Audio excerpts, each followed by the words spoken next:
What's going on, guys? I'm trying out a brand new camera today. This is a 4K camera and looks pretty good from where I am. So hopefully it's a little better for you guys. I'm still working on how to implement it into my sort of weekly videos that I'm shooting. So I got to connect it to the computer, figure all that fun stuff out. But I figured, I'm kind of excited to have it. I want to give it a shot today. So this is what it looks like, and it's going to get even better.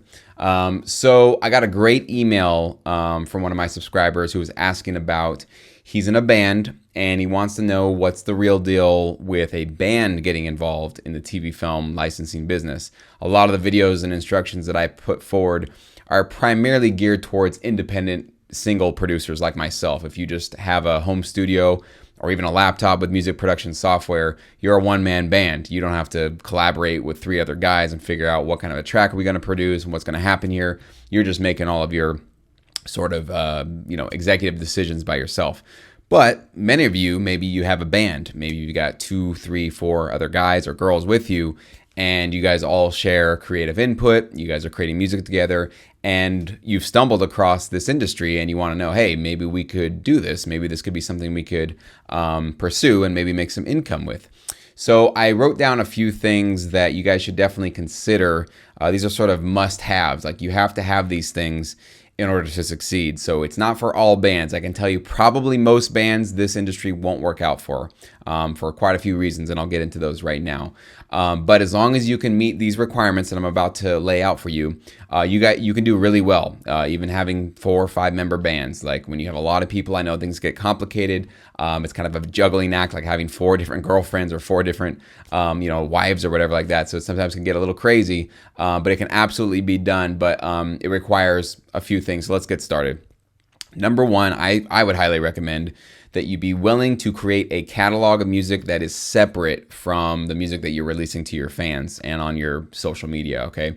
So if you're releasing albums every year, every 2 years, or just songs as you complete them, and they're the ones you're trying to push to your fans and just people who are following you, I would highly recommend that when you're doing TV film music, you just accept the fact that this will not be for our fans. This is not going to go on our social media. We're not going to be posting this publicly for the people that follow us and like us and come to our live shows. Not many people are going to know about this. You can let your fans know that you're doing it, but you want to be able to start creating music for a different segment of the music business. The big thing you got to take away from this requirement is that artists and bands that create music that you have your hearts and souls poured into, when you get your first licensing contract with a library or sometimes even a sync agency, a music supervisor, a lot of times they're going to ask for a work for hire agreement, meaning that you have to sign over your copyrights, your masters to your songs, meaning they now own your music.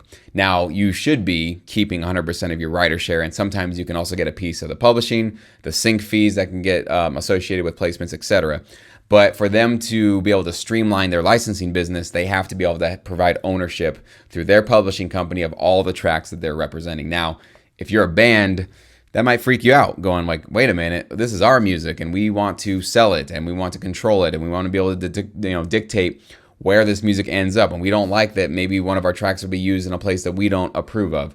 Okay, so that's why it's really important to keep your art, I'm just going to call it artist music. Keep your artist music separate from the catalog that you would be shopping to music libraries, supervisors, that kind of thing. And that kind of music you can mentally put in a different place, right? This doesn't have to be your heart and soul that you're completely attached to, right? That it would completely maybe affect your brand at all as a band. So that's number one. Are you guys willing to do that? Are you willing to create maybe an album's worth, 10, 12 songs to start with, and shop those as complete songs that have nothing to do with you as a band? In fact, sometimes maybe you just create a new name for your band, so you have a different working title. It's like a whole different process.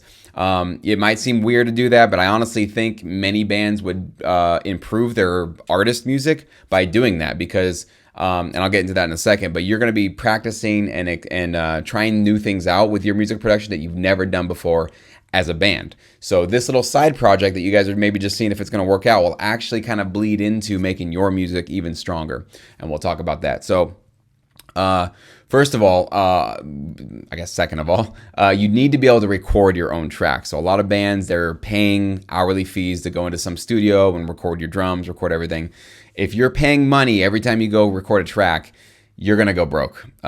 Because I can tell you that I'm creating tracks every single week and it costs me zero, other than the fact that, yes, I've invested in studio equipment, electricity, Wi-Fi, my plugins, yes, that kind of stuff. But I'm not paying any engineer. I'm not paying any mixing engineer. I'm not paying anybody any mastering. So there's going to be a whole bunch of costs that you're going to start absorbing when you're trying to build up a catalog for this industry. So if one of you guys has a home recording studio and you can record, mix, and master your own tracks, you're in a really good position, because you guys know how expensive it is to make music, you know, all the equipment and the time and all that kind of stuff. So you want to sort of cut down your costs as much as possible, especially since the name of the game for this industry is building up a large catalog. And so the cheaper you can make that process, the bigger the catalog can get without you going broke, okay?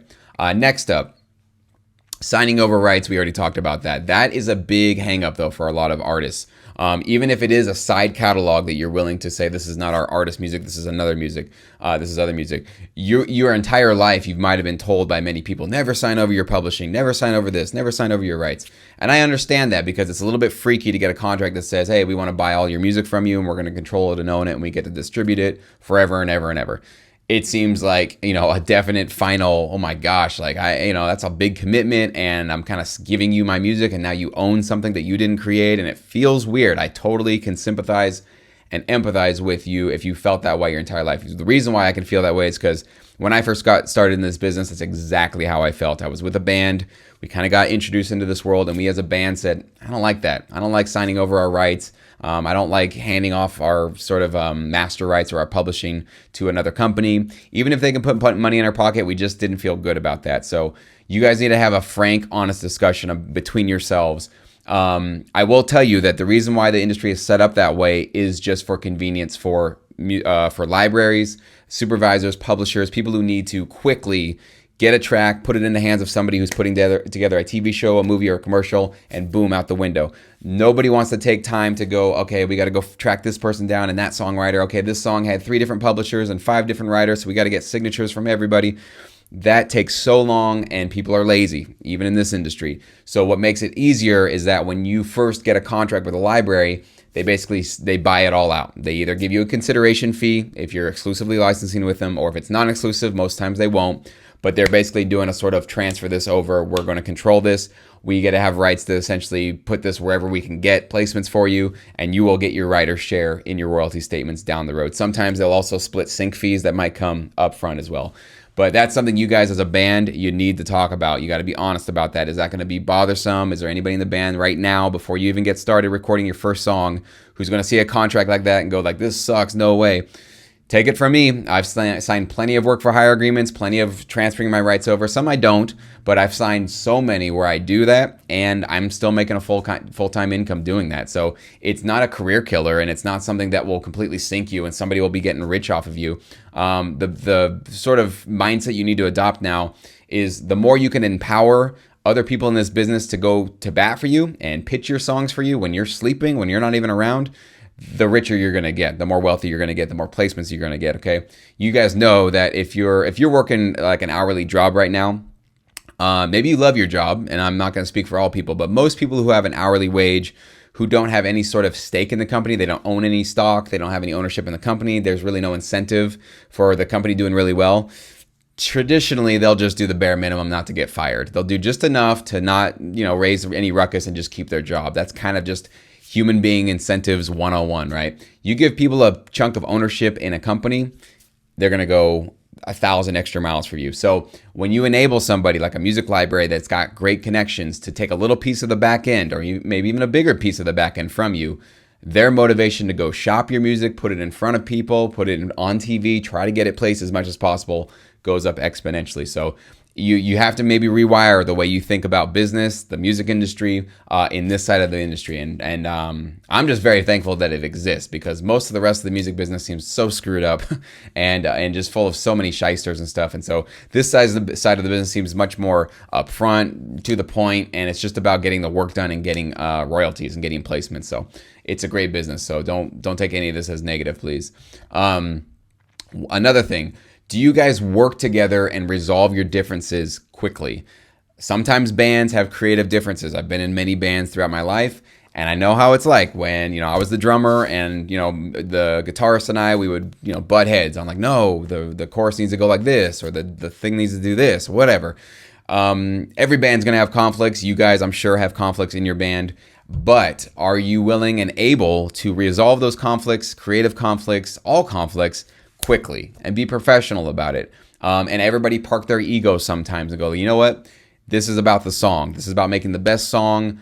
Let's try to get this done. And also, it means, unfortunately, for better or for worse, when you're in a band, it means sometimes the right thing to do for you, even if you know you're right, you know that your creative idea is right, and you know that you've got this sort of musical genius, sometimes the best thing for you to do is accept somebody else's input and say, you know what, this is not a hill worth dying on. This is not a battle worth breaking the band up over. You know, I'm sure you guys have even been around for a long time. There's enough cohesion between you and there's enough respect creatively that you guys can see that like not every battle needs to be won. You don't have to fight everything to the end. But you got to be able to resolve those creative differences quickly because you have to create tracks fairly fast. You can't be spending a month on a song. I'd say when you start out, you should try to get to maybe doing a song a week as a band. Maybe one song every 2 weeks. I understand with schedules and stuff. But at some point, trying to get yourself up to the point where you're doing 2 or 3 tracks per week is pretty much the way you're going to need to go if you want to start building up your catalog big enough to do some incredible things in this industry.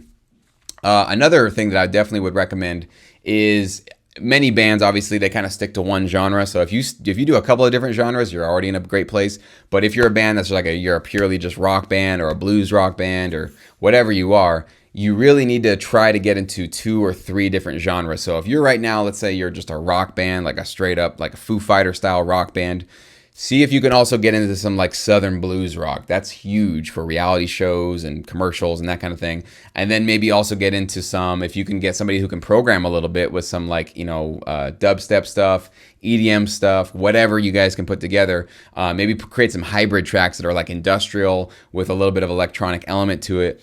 The wider your cast can be as a band, the bigger your chances are of getting placements. So, you know, staying with your first genre that you're really good at is definitely something you should start with. But down the road, as you create more and more albums and catalogs and songs that you want to start shopping out there, try to spread out a couple of different places. And that's one of those areas where your artist music is going to improve, because in the TV film world, you're going to be experimenting with things you never thought you could, because you might be using a different band name or a completely different mindset. You'll take risks that you probably wouldn't have taken as a just artist for your fans and for your following. So like I said, that's one of those things that will bleed into your music, and you'll start taking more chances and doing cooler things with your original music that you're releasing to the public. And let's see.